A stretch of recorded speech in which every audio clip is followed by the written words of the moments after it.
Hi, I'm Monica McGoldrick. When I work with families, I try to place their problems, whether individual, couple, or child-focused, into a broader context that includes extended family, community, gender, class, race, and cultural background. I do this because I believe that we are all connected to all that came before and to all that will come after. It is when these connections are severed, whether through death, divorce, or estrangement, that a part of us also dies, and that deadness can seep into all of our relationships, affecting people long after the loss has occurred. Problems often evolve in a family because of their inability to adapt to or mourn their losses. This program presents a family in which the intergenerational ghosts of loss are hiding behind the symptoms of the present. Kathleen Rogers, the second wife of David Rogers, not their real names, made the initial appointment for her family. The guidance counselor of her stepdaughter Michelle had referred them to me because Michelle had been cutting school and generally acting remote and upset. Hi. You must be Michelle. Mm-hmm. Hi.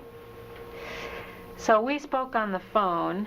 What I'd like to do is hear a little from each of you what you see as the problem, and then I'm going to ask you some questions. We'll try to put it in some context, if that's okay. So whoever wants to go first. I guess I'll begin. Well, I think you know that you were recommended to us by Michelle's guidance counselor. Uh-huh. She's been having some difficulty at school. There have been several incidents this year. The last one was her getting caught cutting classes. Additionally, we're very concerned about the group of kids that she's been hanging out with. There's sort of a fast crowd. We're never quite sure where she is, and so forth. Also, she seems to have this big chip on her shoulder, a lot of anger and hostility, and we're really not sure how to deal with it. And that's principally it. Okay. So Kathleen, what's your view? Well, I agree. I mean, there's just a lot of tension in the household, and it's not very pleasant to live like that. And I mean, I've tried to help her deal with her anger. Something about this family's presentation seems very flat.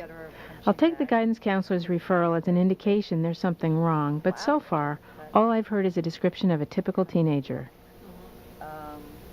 What's your sense, what she's maybe angry about?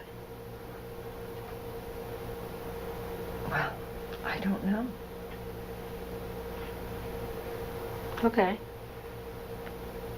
So, what's your view, Michelle? Would you agree that there's a lot of tension in the family? Guess so. Yeah. Are there some things about what's happening at home that are upsetting you?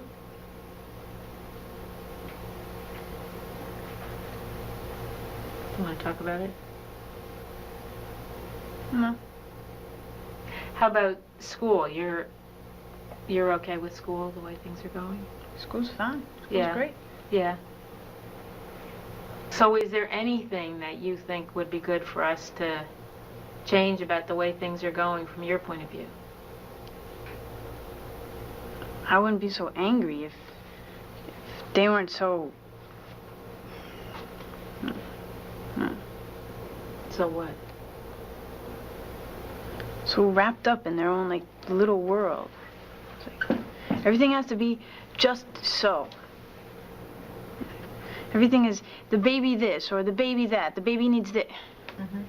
And how old is the baby? She just turned 2. She just last turned month. 2. Mm-hmm. I see.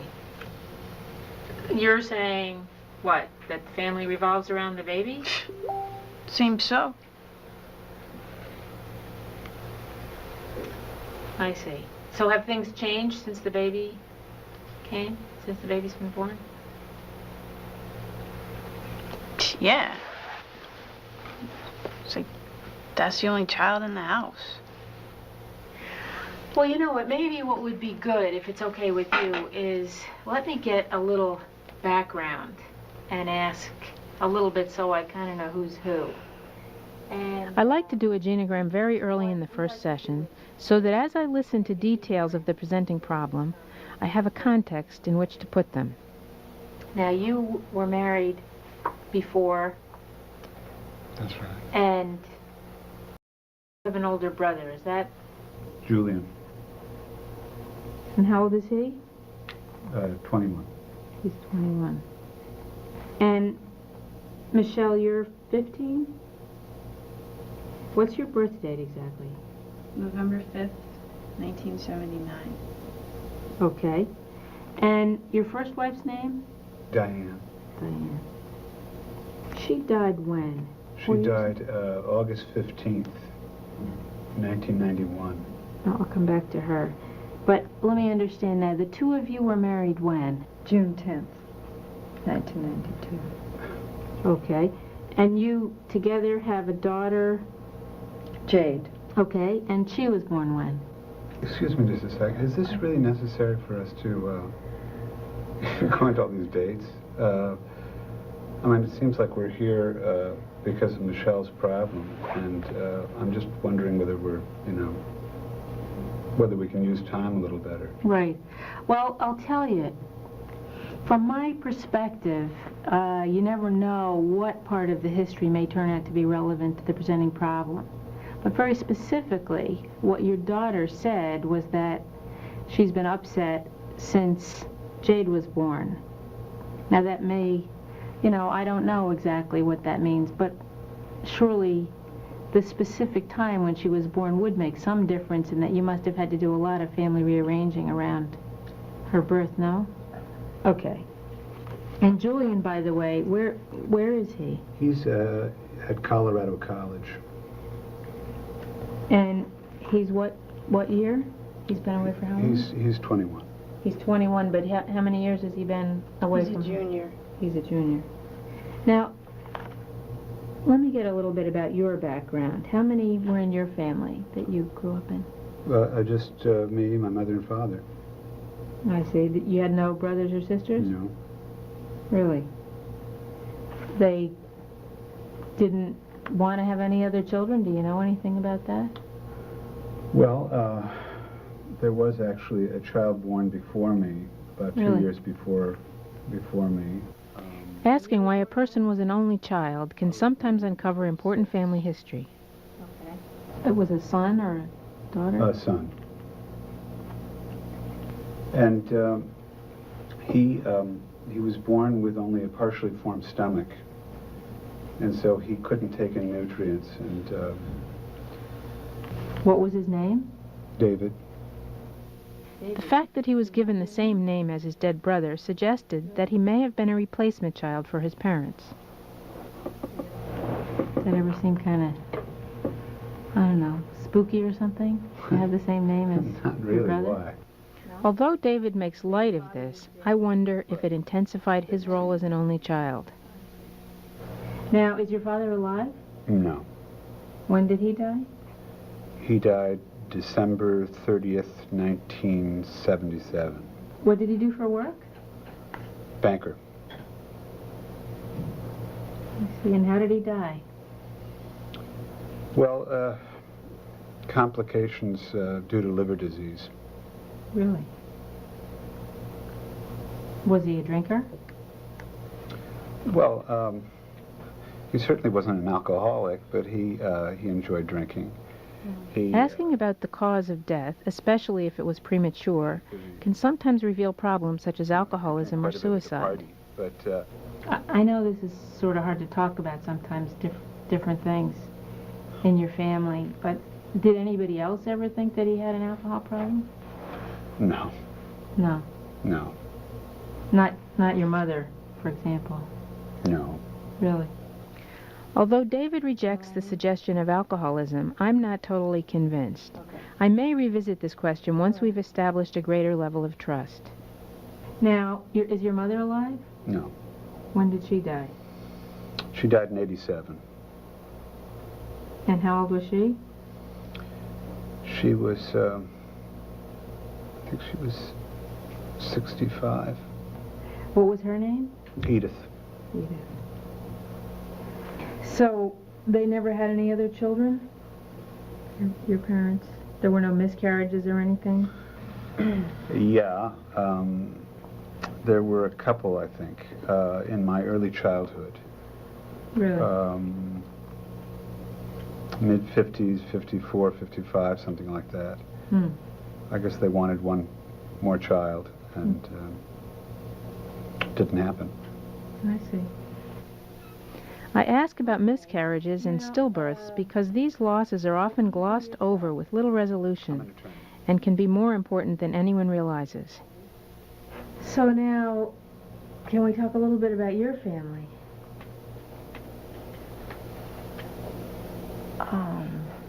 Sure. Yes. I appreciate you may not know exactly where I'm going with this, but to me it's really important to kind of get a sense of who people are and where they're coming from. So how many are in your family? There's myself, and I have a half-brother named Matthew. My parents are divorced. In contrast to David's rather flat description of his family, Kathleen was actively uncomfortable talking about her working-class Irish-German background. The first in her family to attend college, she quit after her second year when her father died unexpectedly. She has very little contact with her mother, stepfather, and half-brother, who moved to Florida shortly after the second marriage. What's your family background ethnically? Ethnically? Yeah. I don't know. I don't have an ethnic background. Where did your ancestors come from? Do you know? England. I believe strongly that people's cultural background plays a profound role in how they see the world and how they define their problems.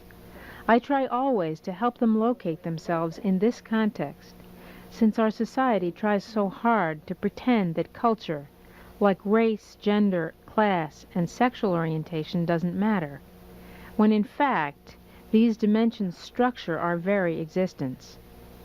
I'm a wasp. I'm white bread with the crust removed, you know. And where'd you grow up? Westport, Connecticut. Were you pretty close to your parents? Reasonably so. Who were you closer to? My mother, I guess. Really?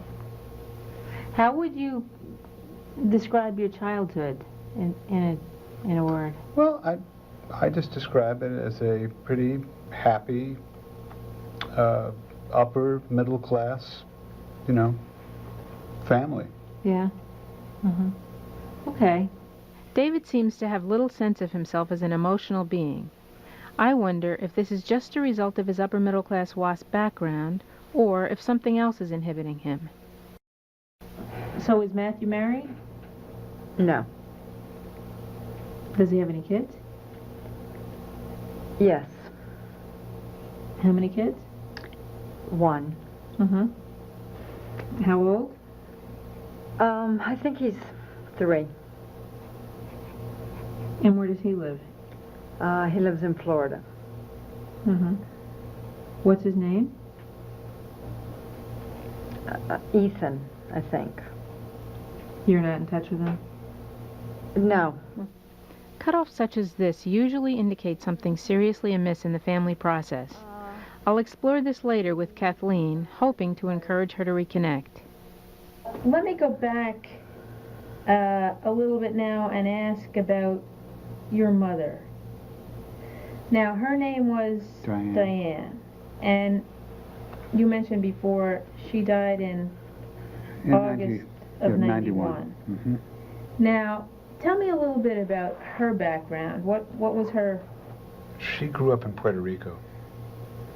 So, you look like you like that. Do you? Mm-hmm. You think of yourself as part Puerto Rican? Absolutely. Yeah? I am, aren't I? You sure are. All right, then. But that's important to you, that part of your identity? Yeah. Uh-huh. This was the first sign of life in the session, and I went right towards it. I was also very interested in the Puerto Rican connection, since this choice of a wife seemed so out of character for David. Have you ever been to Puerto Rico? Mm-hmm. Really? Tell me about that. I went a couple of times during the summer. Really? Just your whole family went, or what? No, just me. Really? How did that happen?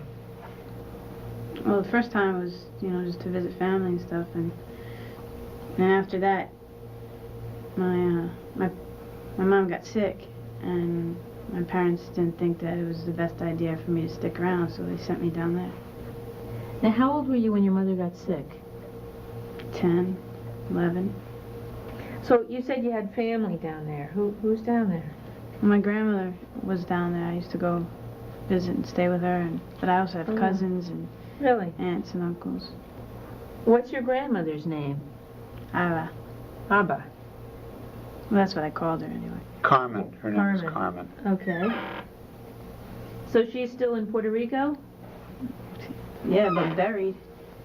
You mean she died? Hmm. Really? How long ago? 3 months ago. February Really? 15th. Were you close to her? Mm-hmm. Really? How did she die? She just died. Really? How old was she? Mm. She'd been sick for many years. She had Alzheimer's disease. She was in a home. No matter how many genograms I do, I'm still amazed at the hidden family issues this technique reveals. But when you were younger, during the time your mother was ill, you were very close to her? Mm-hmm. What was your wife's illness? Well, she had a kind of leukemia. I see. And so, in the beginning, there was a lot of chemotherapy. Really? And during that period of time, the first year of her illness, she would have periods where she was sort of okay. Mm-hmm. But the second year, it got very bad. So you felt maybe it would be easier if Michelle were... Away from it. David seemed to be going along with this painful discussion of his wife's death, so I was unprepared for his reaction to what I thought was a rather innocuous question about Michelle's grandmother. So it sounds like you were very close to your grandmother, were you? Excuse me, Monica. I really have to ask the question again where this is leading. I mean, we've really wasted most of this session going back on this ancient history, and what I'm really afraid of is that we're not going to focus on the problem that we came in here to address, which is Michelle's misbehavior. And I'm very concerned that she's going to take this as a cue that this is some sort of an excuse. Was there something about that got, I don't know. No, it's just that she really wasn't very close to her grandmother. That's the point of fact. And I just am afraid that if we just keep harping on this stuff here, we're not going to deal with what's going on with Michelle at school. Mm-hmm. Mm-hmm. Now, I really feel like if we're going to go on with this, Yeah. I need to know how long this is going to take. And I mean, I'm a lawyer and I work with contracts, and I have, we have to tell clients, we have to tell them, how long something's going to take and what it's going to cost. Mm-hmm. Well, in some ways, this is a little bit different situation, that it's very hard until I get a sense of what the story is to know how to exactly help you to figure. Can you give us some ballpark figure? Sure. And I feel very strongly about being accountable to you, so you're going to have to feel okay with the process. In a general way, that's going to take us a few sessions. What I would say is, if after we've met 3 or 4 times, you feel as you do now that this is, what does this have to do with anything? Then I would say let's really talk about it. But until we get a sense of what the history is and how that may relate to whatever's happening right now, both in your family and for her at school, I kind of need to get oriented to this. All right. Well, I think we have to think about it. Dear, I think we should do it. All right.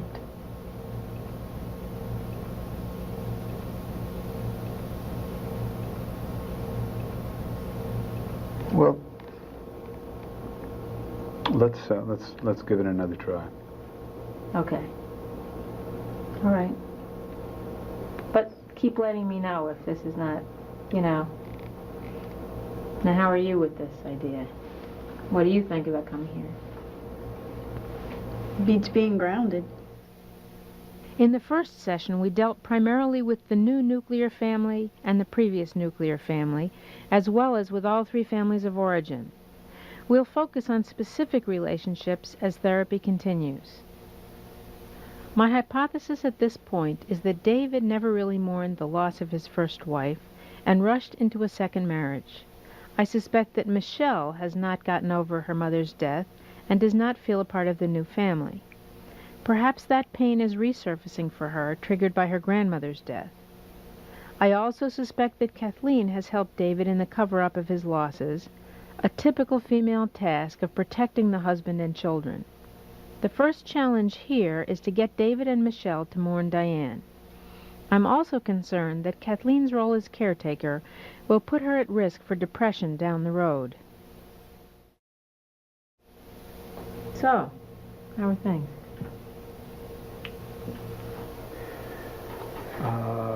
Monica, I've been thinking a lot about last week, and I still feel that it's important that we focus on the present and not so much on the past.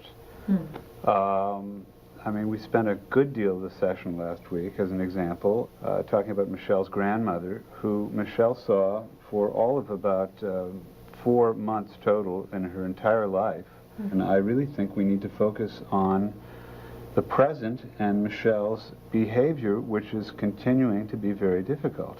I have to tell you that from my perspective, the past really influenced the present in such important ways that we cannot not deal with that. I haven't been able to forge a connection with David yet, so I don't have a strong enough footing to confront his resistance. Instead, I'll go with his concerns and look for ways to connect them with the family history that seems to be the cause of their current distress. But I'll tell you what, let's start with what's happening now that, obviously there's something that you wanted me to understand that you think I don't yet understand. So why don't you tell me what that is? May I speak? Go ahead. Thank you, dear. Well, this past week, Michelle has been listening to this new rap music that goes thug, thug or something, and it pounds continually. I think it's these kids that she's hanging out with that are... Note how Kathleen jumps in to protect David from having to express his feelings. It may be that he's so disconnected from the family that he doesn't really know what the trouble is. Kathleen really gets the brunt of it because I'm, at work all day and I come home late and, I hear these tales and it's... Well, I'm not really clear. What is it exactly that bothers you? The music bothers you, and what they wear bothers you. There's something here that just doesn't wash. When parents make superficial criticisms of their children's friends, I often find it's a code for class or culture. They're from an area that I think is really bad for Michelle to go down to. We just feel... I don't feel it's... I'm sorry. Go ahead. I just don't feel that she's safe with these kids. Now, is it... I know you're relatively new to the situation, but is it your sense that Michelle has changed the friends she hangs out with? That she used to have a different group of friends? is No, different? they're black and Puerto Rican kids. That's what they No, don't no, like. that's not it at all. Yeah. It's their behavior. It's got nothing to do with their color or race or anything. Okay. Michelle, I grew up with blacks and Puerto Ricans. I'm used to them. No, it's not what they are, it's what they are doing that we're upset about. I mean, these and we're kids- concerned. Tell And me we're a little bit about your friends. What they're like. I met them at this summer theater group that I was in last year, and they're all into just really cool stuff. Really? Like what? Carlos writes poetry. He writes some good stuff too. It's really deep, and Serena's in this Latin folk band, and they mix a lot of different kinds of music in it. Do you kind of feel connected to them in some way because it's like part of your heritage we were talking about last time? Or? Yeah, they know where I'm coming from, Mm-hmm. They're my people. Now, what do you think about your father and Kathleen's concerns about that? I mean, obviously they care about you and they care where you're going. And it sounds like they're really worried about your connection to these friends. Should they be? Concerned? I would think that they would want me to be happy. Hanging out with them makes me happy. I'm reframing the parents' criticism as concern to see if Michelle sees any validity at all in their comments. them, but I'm not happy that Selena just got a tattoo. And that you think that's very cool. It's one of those that like washes off in 2 weeks. Adolescents generally don't reveal themselves in front of their parents, so I met with Michelle alone to get to know her better. I thought it'd be a good idea for us to get to talk alone a little bit, because I'm not really sure what's happening here with your parents. I talked to your guidance counselor, and she says, you know, she's known you, she thinks you're basically a terrific kid, but you've really been different the past couple of months. So she was sort of worried about it. That's what she said, why she referred you. And I don't know what you think about that. I mean, you think she should be worried? I mean, I'm not really doing anything, major. Yeah, I cut a couple of classes here and there, and yeah. But from what she told me, it's different. Because she said, you've always been a good student. You've been really hassling some of your teachers, cutting in ways that you never did before, and her sense is something's happening. Your parents' fantasies are obviously going wild. I think it comes from really caring about you. So you need to know that.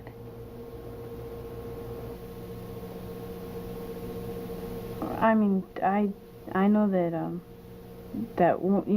a major thing that we're in conflict with is that they don't like the friends that I've been hanging out with lately, but they think that they just assume that just because they're black and they're Puerto Rican that they're doing all these things like that, that's all that we see in the media and TV and stuff. And it's not like that. They're really cool kids, and there's so many things that I can do with them that none of my other friends in the past ever really could understand or could. I feel like I can relate to some of them in ways I was never able to relate with anybody else. So you feel like you share interests, like you were talking about Carlos and writing poems, and Yeah. your other friend, Yeah. Serena. Serena. So why do your parents, do you think that these kids are going nowhere? Do they know these kids? No, they haven't even given them a chance. Really? They're just going to listen to what, other parents are saying or whatever. Just because they're not from the same neighborhood, right away, that means that there's something wrong with them. But I mean, you can understand yourself that, because you must see it with other kids, that it's easy to get in with the wrong crowd. It's easy to get into a situation where peer pressure can Yeah, but that's not become a me. real problem. That's not me. Okay, well, I'm just asking, because I don't know you, you know. Her reaction here seems pretty genuine. I don't think that her new friends are the problem. And because it sounds like there has been a recent change, and that's what I'm trying to figure out is what happened recently. I mean, I know last time you were saying that at home the focus seems to be on the baby.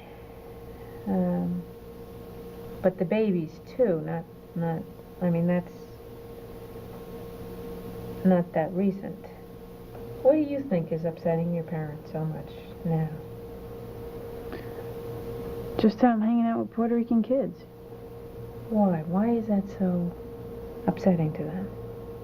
I don't know why it's so upsetting to them, but you saw yourself. I mean, when my father was talking about my grandmother, it was like she was a non-person. He doesn't know how connected you were to her? What did it sound like? No, I mean, that's true, but I don't know, I couldn't really tell what that was about.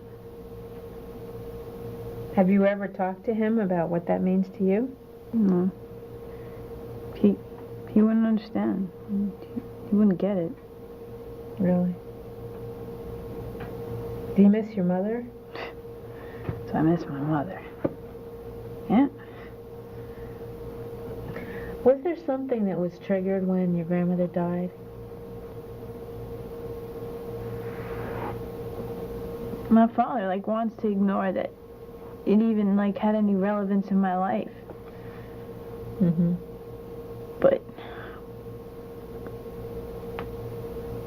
I was with my grandmother when I found out about my mother dying. Mm-hmm. She was the one that was there for me, not my father. And it should have been him. Have you ever talked to him about that? He wouldn't. No. He wouldn't what? It's like he's not there. Okay, but maybe that's the issue. I mean, maybe, you know, maybe you and he just need to get connected in a way that has really been missing for you. I don't know. That's what it sounds like. That he doesn't know where you've been at. He doesn't even take the time to try and find out either. So how can he know? This is a real break. So far, I haven't seen any way to get David to deal with his grief.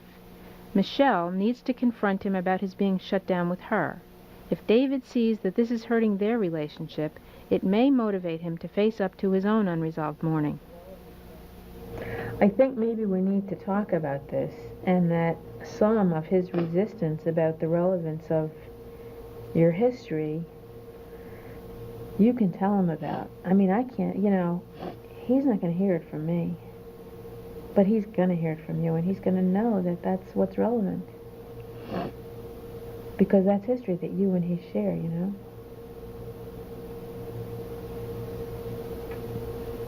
But he doesn't ever want to talk about it.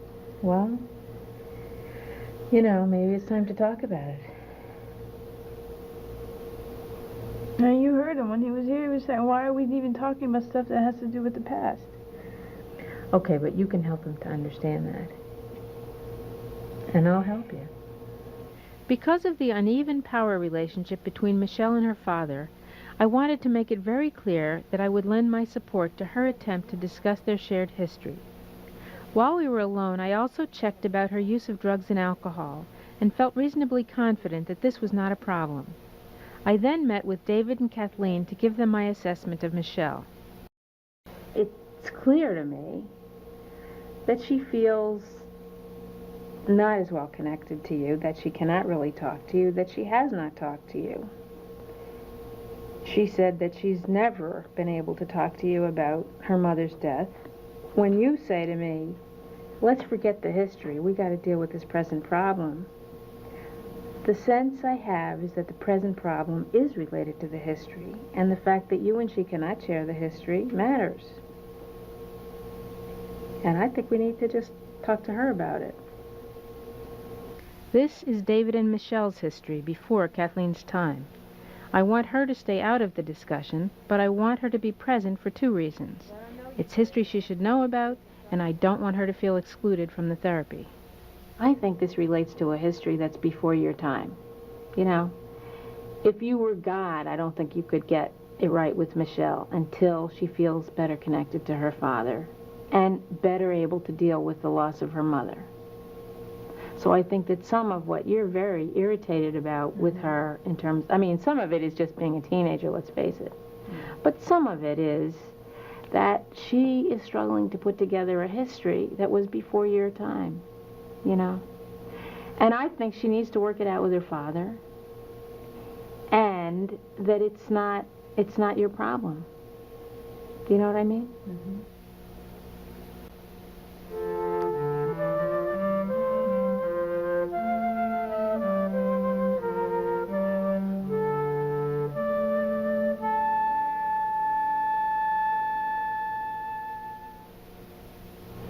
Do you remember how you first found out that she was ill?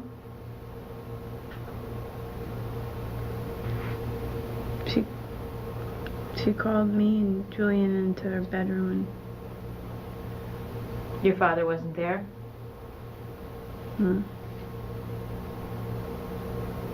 he was working. Really? And what did she say? She just said that she said Mommy's sick and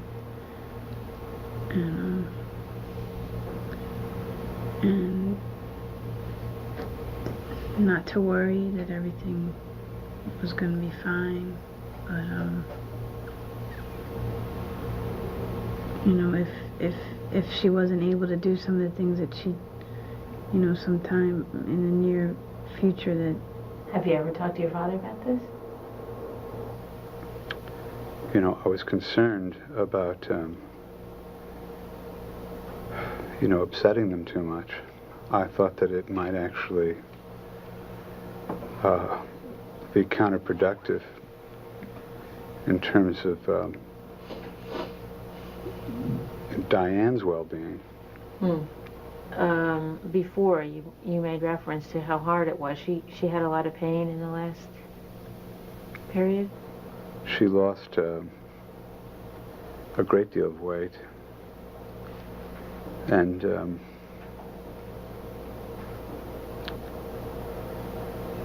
do we really have to talk about this? You know, I think it matters a lot for you and your daughter to share. I know that it's hard.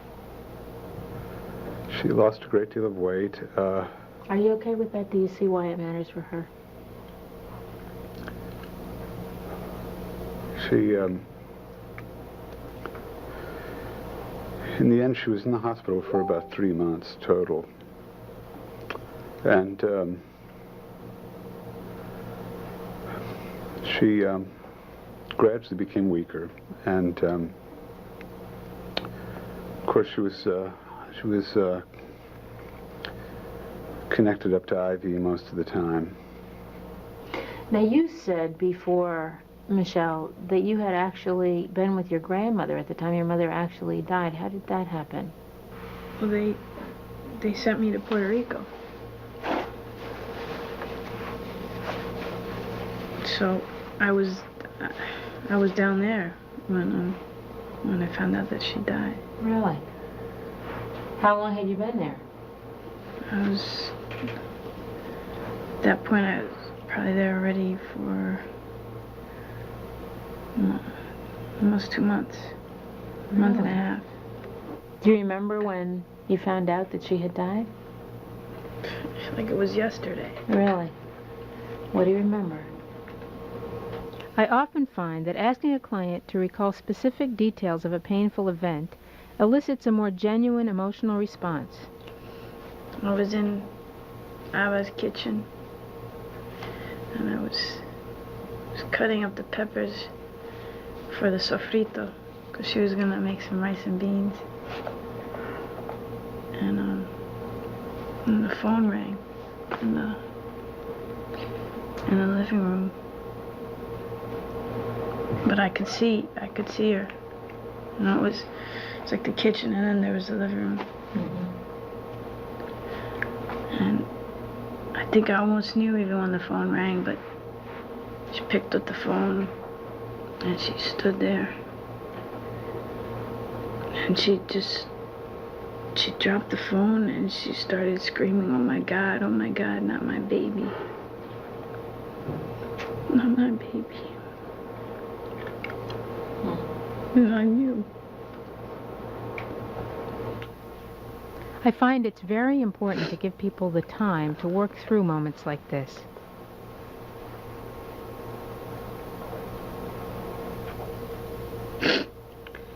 And then what? Did you and your grandmother come up together for the funeral, or how did that happen? I stayed down there. What do you mean you stayed down there? My father called me later on that day and said,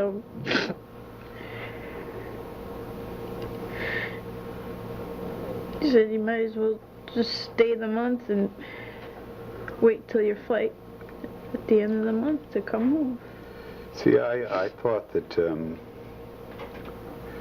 I gave some thought to whether she should come back for the funeral, and for a while I thought that would be a good idea, but then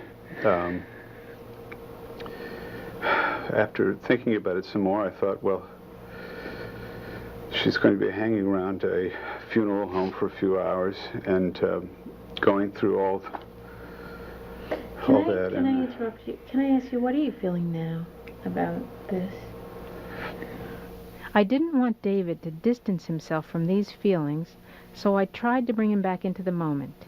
His response came as a complete surprise. I really had no idea, Michelle, that you felt so strongly. She was my mother. Not about your mother, of course, but the whole thing with your grandmother. I had somehow put that behind me, and it seemed so long ago. And I feel very guilty that I didn't tell you about your grandmother's death. What do you mean? Well, I just, frankly, I just didn't think it was important at the time. I don't know what you're you didn't know your grandmother died? I sort of found out. What do you mean? Well, there was this phone message, apparently, that Alicia, my wife's sister, called from Puerto Rico telling us about Carmen's death. And I came home from school and heard it. Now, this is just recently, right? This is just a few months ago.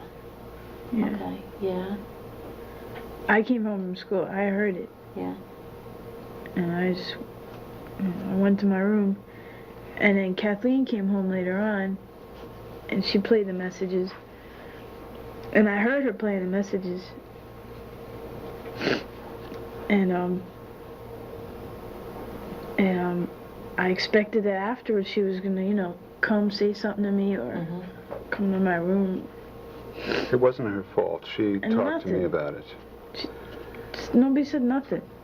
So when did you talk about it? We did. Well, I was so busy that week, and I just thought, I thought about Carmen as someone that Michelle had very little, connection with anymore. We don't talk about Carmen. And I remembered it later in the week, and we did talk briefly about it then. We talked about it. You said, oh, by the way, you remember Carmen from Puerto Rico? Well, she died. I We really understand. talked about it.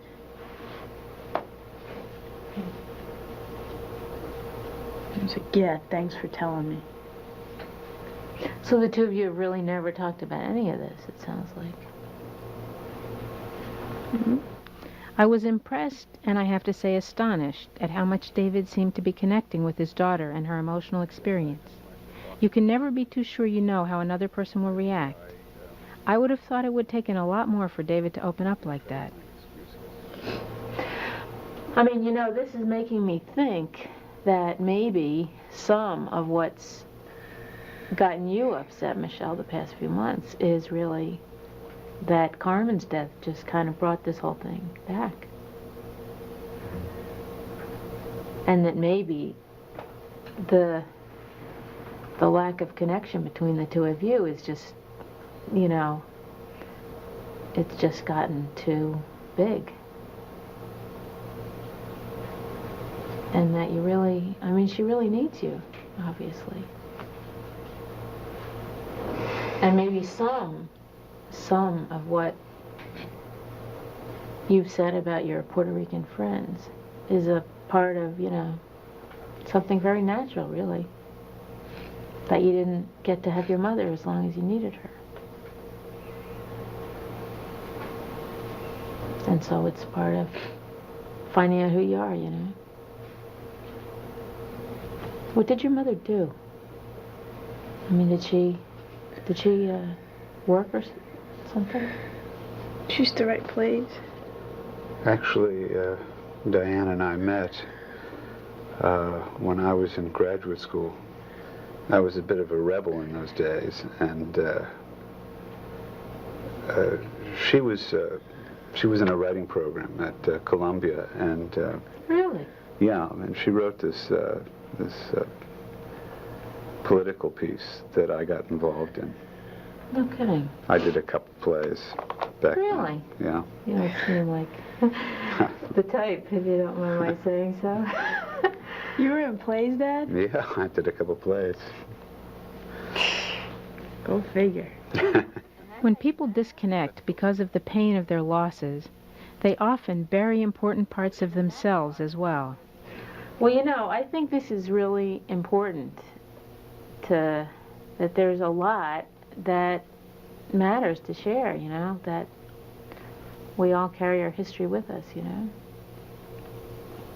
And that probably there is a lot of what you know about Diane that matters.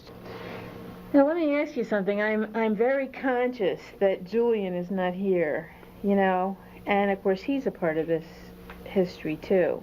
When is there some possibility that we could get him in too? I don't think that's possible. He's in Colorado, so.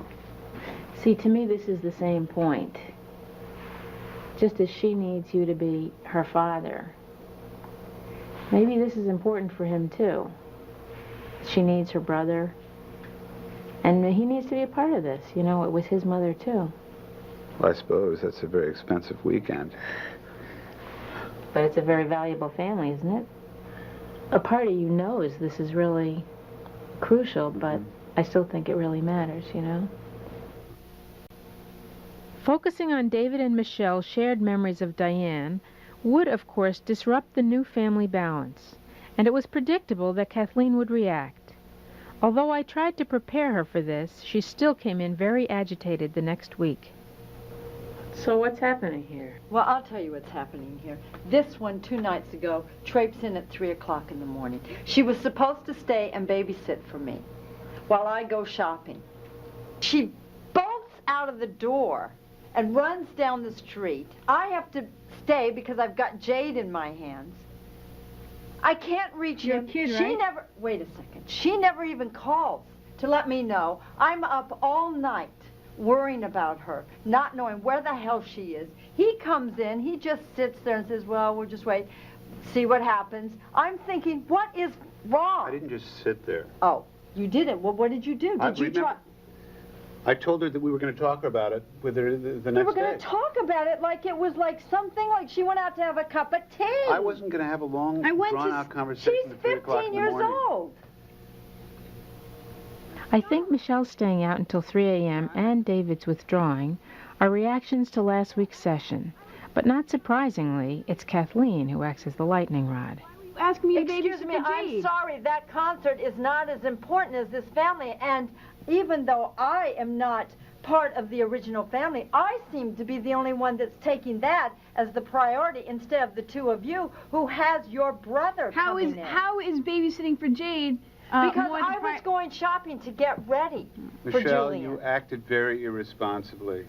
All right? Oh, David, you sound like a priest. Oh, come on, come on. I know you're upset. No. I know you're upset. And I know you've been trying to solve this. We talked about it since before you guys like came this here. all You know, the excuse me, time. why do I feel all of a sudden that I am being picked on? I am the mother now in charge. You know- I mean, the you other know why mother I is think- gone. You know Not what my I... mother, okay? Excuse me, I'm not your mother, Excuse but me I'm a your sec. stepmother. Kathleen, you know what I think? I think you've been trying to solve a problem that you can't solve, which is you're the one who's on the line because you're the one there.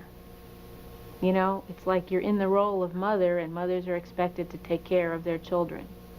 But as we discussed before, you're not the mother. You don't have the leverage here, and you can't do it. But you're not getting David to do anything about it. I'm doing Things the are abs- getting worse. They're not I getting am better. doing the absolute best I can right now, all right? My priority here was to get David to make a firm commitment to his parenting responsibilities. But first, I wanted to talk with Michelle to make sure that her staying out late wasn't a sign of more serious trouble. After seeing her alone for a few minutes, I met with David and Kathleen.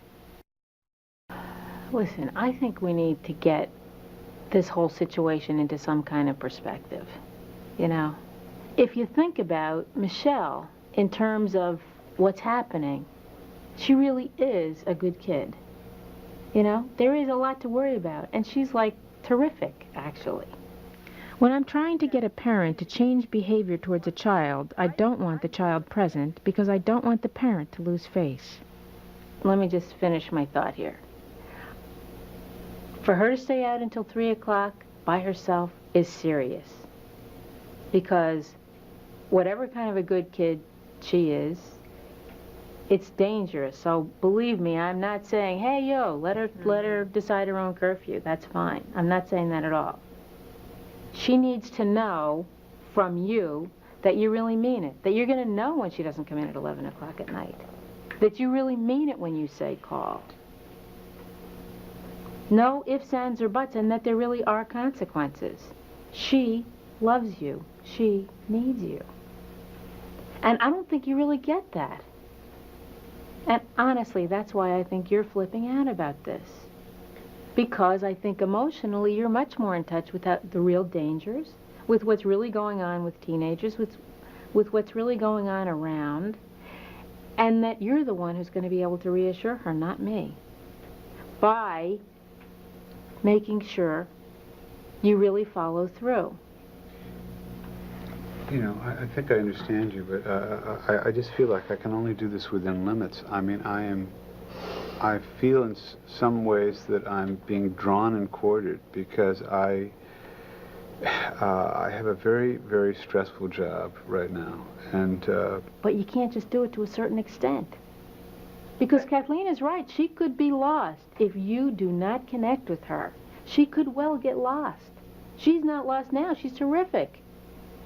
I'm saying this because I'm trying to really get through to you that I don't think you understand this. The fact that she connected with me as well as she has in so few sessions is remarkable. She is really seeking to be connected. But you got to take the opportunity. She really needs you. She needs you to do more than just sort of when you're around, sort of say half-heartedly, you're grounded or something. I'm under a lot of pressure too. You know, it's when you think about what's happened over the last 4 years, you're talking about the death of a wife. You're talking about remarried. We've just had another child. But what are you saying, really? Where are you going to go? You know, she's 15. At 18, she's going to be gone. You have 3 years, and she's going to be gone. You can either do it or not do it. Those are the only two options that I can see. Some therapists would take exception to my urging David like this, But I've found that many clients are receptive to this kind of direct verbal intervention. Well, all I can say is I can try to do it to the best of my ability. That's all I can say. You know, work is a good excuse.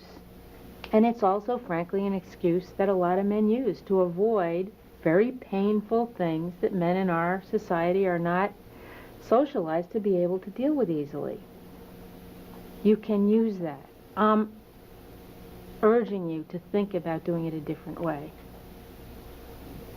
And I think you can do it. I was actually very struck at how emotionally present you were last week. When you were able to recognize what not dealing with Carmen meant for your daughter, I was really astonished, actually, at your being able to be that in touch with her emotionally, to realize that.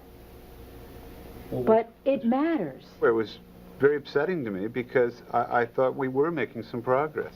What I actually think happened this week, which it's very common to have, people begin to move with something that's important and then they get scared and back off. What I think happened is, for what reasons I'm not sure, something triggered Michelle to do something which it is worse than any of the acting out we've talked about before. I suspect it's in reaction to what happened here last week, that she somehow got scared. Now, what reason? I don't exactly know. But I think it's very much in relation to what we were talking about. That she really needs to deal with who her mother was for her, that a lot of who she is tied up with all of that history that she's got to be able to deal with.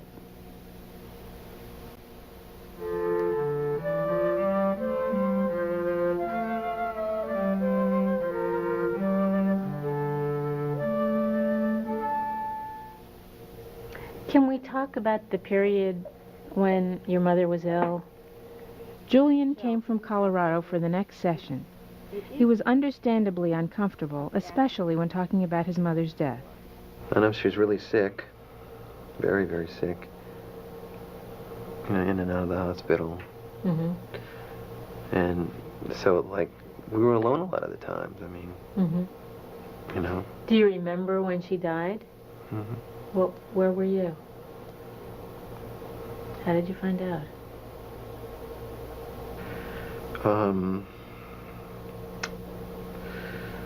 This is our lady who, sort of took care of the house and everything. Jackie.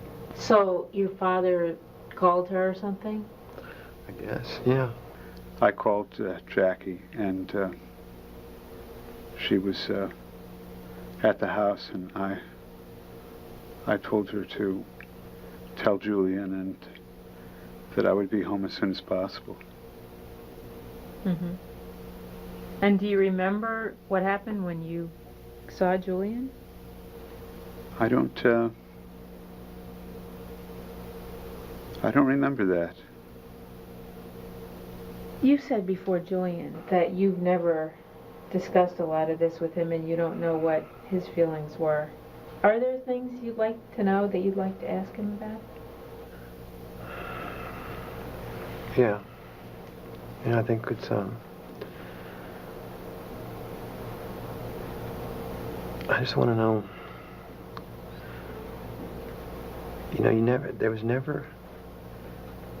never communicated anything to us. It's like, even when we were kids, I know you were there, but I never felt like you really were there. Bringing young adult children who have left home into therapy can be very powerful, giving them a safe place to express difficult feelings. I love you because you're my father.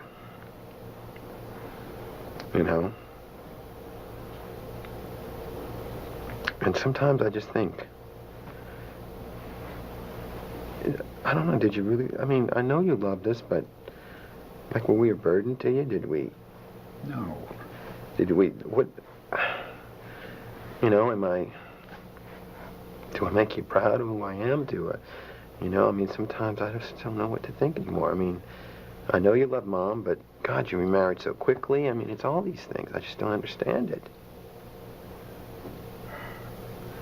And it's like, I want to come home, but I don't want to come home. I don't feel comfortable in my own house. I don't know. Note how effectively these thoughts coming from Julian get through David's defenses. I could work with David for weeks without eliciting such a deep response. You know, I mean, I'm sorry. I don't mean to make you feel bad or anything, but... Try to express it. Of course I love you.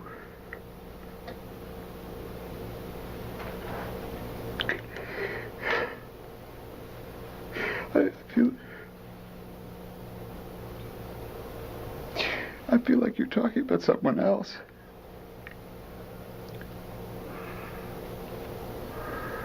I mean, I hear what you're saying. Some of it must be true. But I feel like you're talking about someone else.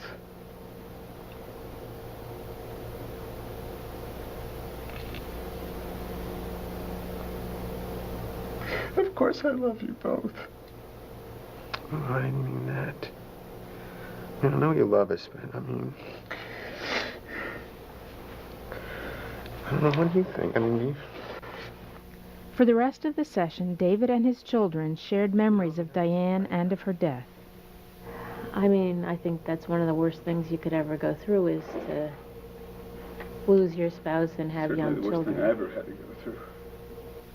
Shared rituals can help reinforce family connectedness. This was especially important in this case because Michelle hadn't even been at her mother's funeral. But you know what I'm thinking? That you never talked about this. I mean, we're saying that you've never shared it. But also, the fact that Michelle wasn't even here when you had the funeral. Maybe, even though that's that many years ago, it would help if you would take your children to the grave now.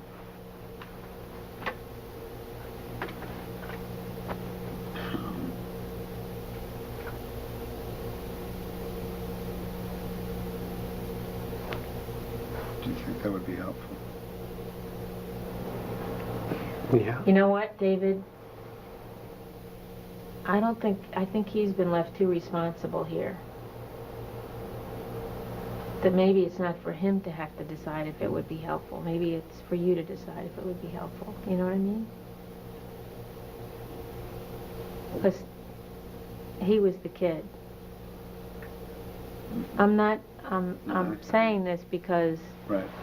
I think they need you to be their father more than you realize. Right.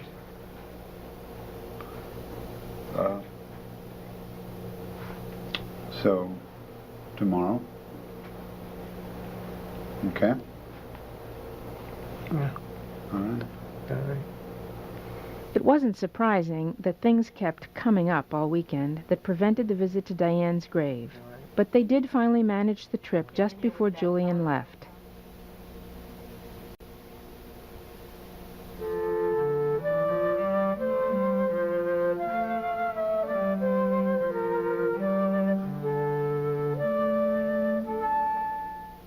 It had a considerable impact on both father and daughter.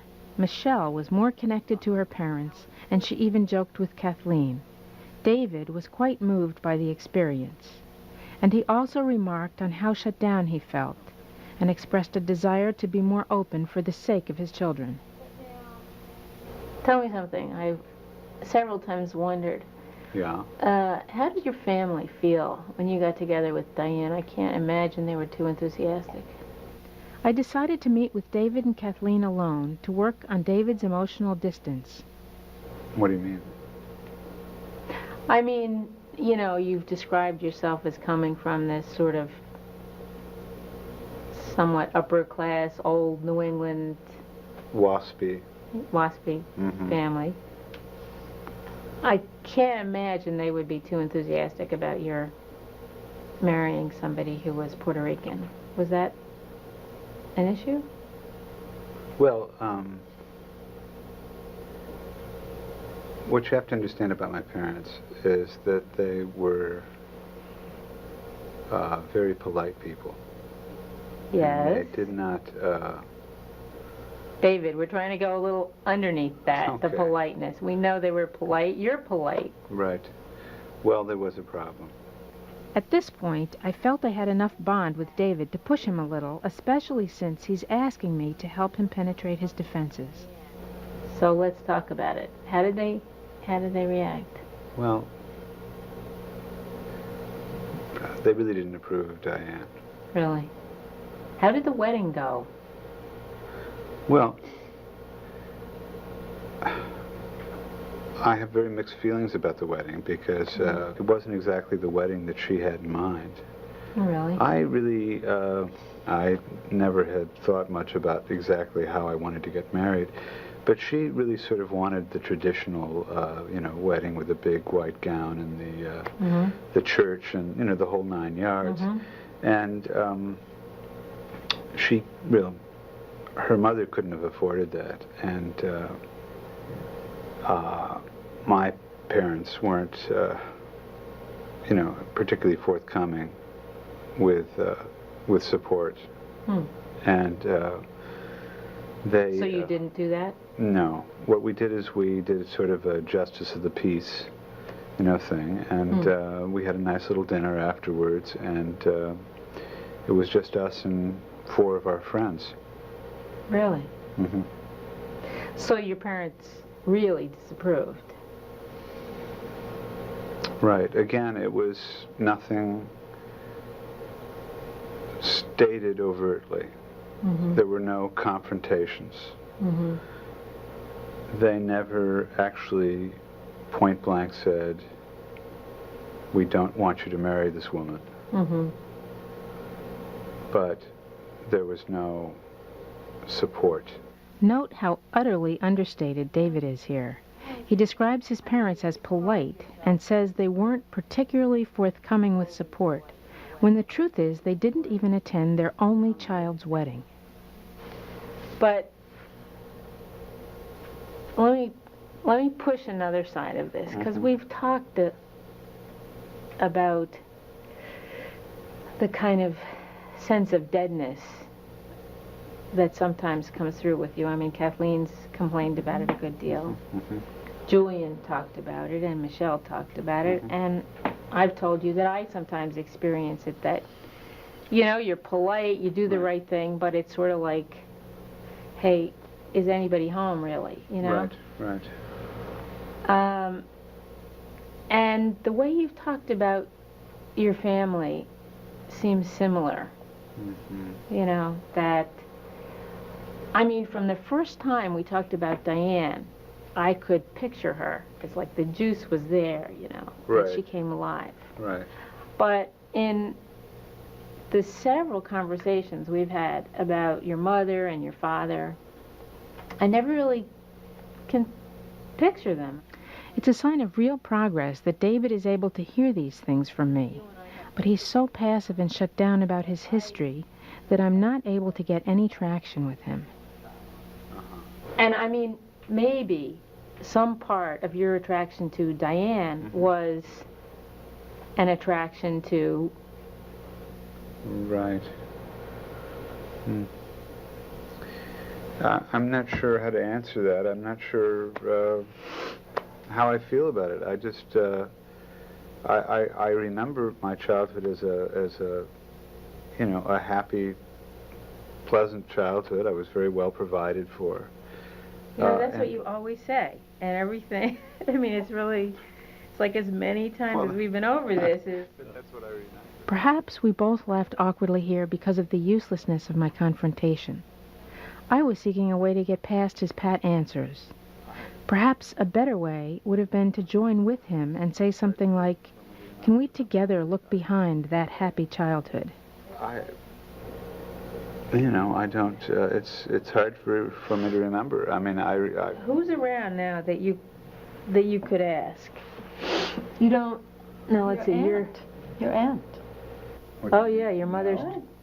When a person is stuck like this, I find it useful to get new information from other family members instead of just pressing him to try to push his way through his block. Every This year is for you. Aunt Nell. Well, I don't know about that. See, I haven't seen her for many years. In fact, I think the last time I saw her was at my mother's funeral. Really? And we just, I mean, we were never really close. But I mean, come on now, she was your mother's twin sister. I know, but I'm not sure that they were close. I just don't remember that. I certainly wasn't close to her, and I just think that at this late date, it just would be pressing the issue to make contact with her. Really? See, here's the thing. You've made good efforts, Right. but still I get the feeling that there's a kind of a stuckness about this that, I mean, I think men in our society are raised in a way to be, to a certain degree, shut down. So I think it's also a gender issue. But Right. beyond that, because I think you're very well intentioned, that you have been trying here, there's something that's keeping you from getting in touch with yourself. The thing is, Monica, I have no idea of her state of mind on this at all. I mean, I don't know if she wants me there. Mm-hmm. I don't know whether she's even mentally all there at this point. Well, I don't know either. And that's possible that she'll just act like, sort of, who are you and why did you come? Mm-hmm. But I kind of doubt that. And I even think it's very possible that it's maybe just a hole in her heart that she doesn't have any contact with you. Because she has no children other than you. I mean, it's possible you try Well, to talk to her. I'll call and see what happens. Okay. Great. Although he said he'd call, I had my doubts, and weeks went by with no movement. When Kathleen began to express frustration about David's resistance, I shifted our focus to the cut-off relationships in her own family, with her mother, brother, and stepfather, and she began to work on them. While the spotlight was on Kathleen, David quietly went to see his Aunt Nell. So, it took you 3 months, but you finally got to see Aunt Nell, eh? Yes, I finally saw her, and it was absolutely amazing. Really? Yeah, I came back with this photo album, family photo album, Really? and also my mother's diaries we found. God. And I got to tell you, Okay. it was You was knew not about easy that? getting Did these you know things. your mother? Yeah, I knew she had them. After experiencing David's flatness for so long, it was wonderful to see him so energized. She'd smile, she'd just sort of shrug her shoulders, and then she'd just, offer me some more iced tea. But the thing is, like every other member of my family, she's very polite. So she really couldn't refuse me when I asked, to see these diaries and the photo album. So anyway, I got them. Wow. So what's in them? Well, the thing that's really amazing is, and it took a little bit of detective work, see, because my mother's writing style is very indirect.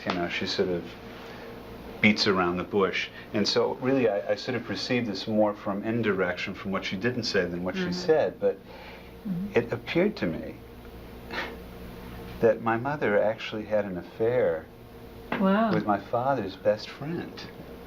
See, my parents had these two friends, Bob and Sarah, and they were like, they did everything together. They practically went out every Saturday night to the club. They were members of this golf club. They golfed together. We went on a couple of vacations together. They had a son who was about my age. We were very close, too. Anyway, we did all these things together, and in these diaries, up until, I don't know, I can't remember, June, July of like 1956, over and over again, there are things in the diary about, Bob and Sarah. We did this with Bob and Sarah, that with Bob and Sarah, so forth. And then all of a sudden, it sort of just stops. But at the same time, what I saw in the diary were these mysterious entries where my mother would say things like, I met B today. I shouldn't be doing this with B, and so forth. And at first I was kind of mystified, and then it hit me. I remembered that when I was a kid, around the time, I was going over to their son's house all the time. We played together all the time, and all of a sudden I wasn't allowed to go over there. And he wasn't allowed to come to our place. And my parents, like, they never mentioned them to, ever again. And it was such a strange thing, as a kid to experience this, because I thought there is something strange going on here, but I don't know what it is. Nobody's talking. Wow. Didn't you say that your mother had a couple of miscarriages just around that? I mean, didn't you say that was around that same? You were 8 or 9. Do you think it was a connection? I don't know.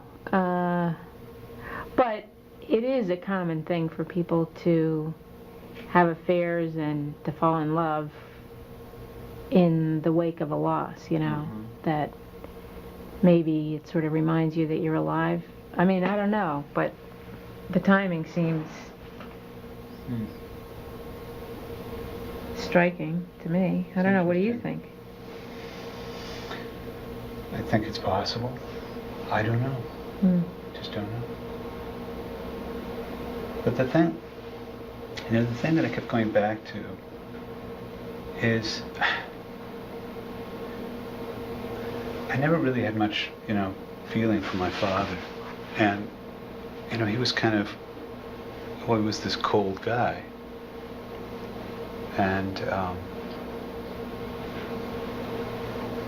actually I had like two simultaneous feelings.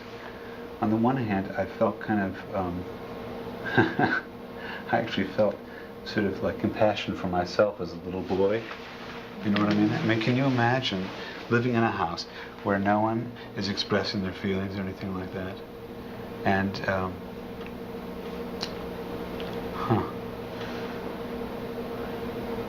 Well, the other thing... What were you going to say? Well, in a funny way, I feel sorry for him now, because I think that this, he did not have a lot of friends.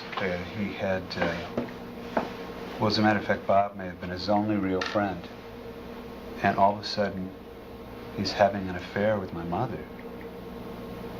And I think that must have been really hard for my father. And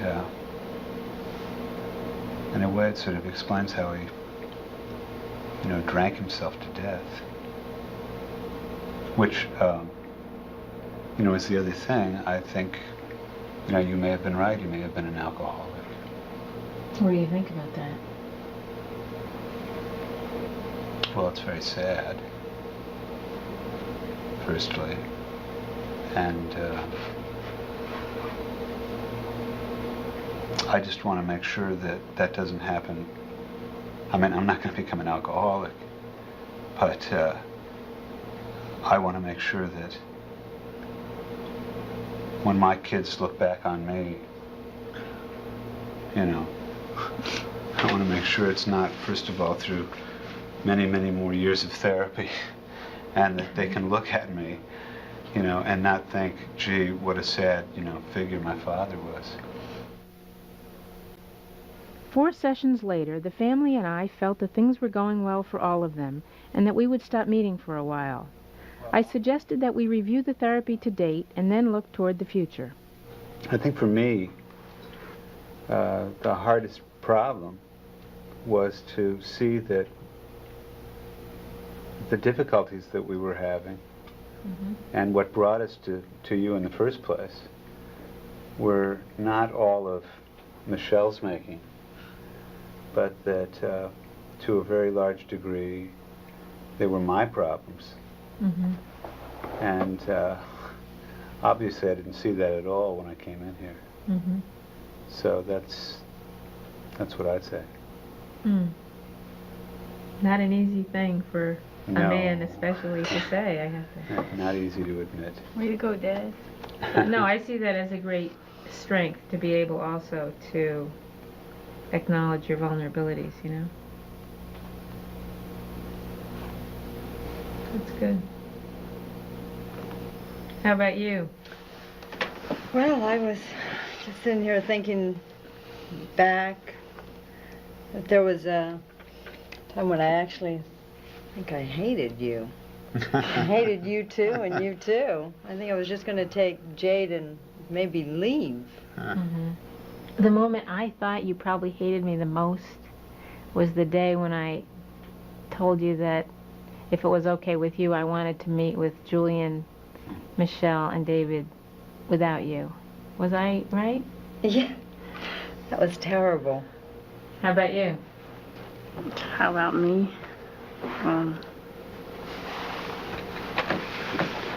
The hardest thing? I just, talking about my mom's death, talking about my grandmother's death. That's, kind of hard. Still is.